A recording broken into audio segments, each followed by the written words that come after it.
राजू की मम्मी, जरा इधर आना। हाँ जी राजू के पापा।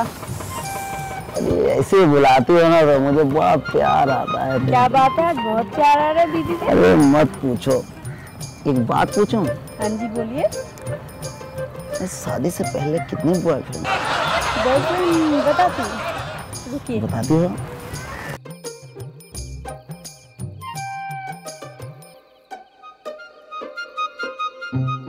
लीजिए।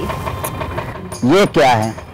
मेरे जितने भी बॉयफ्रेंड होते थे ना, उनके नाम का मैं एक चावल रखती थी। अच्छा ठीक है।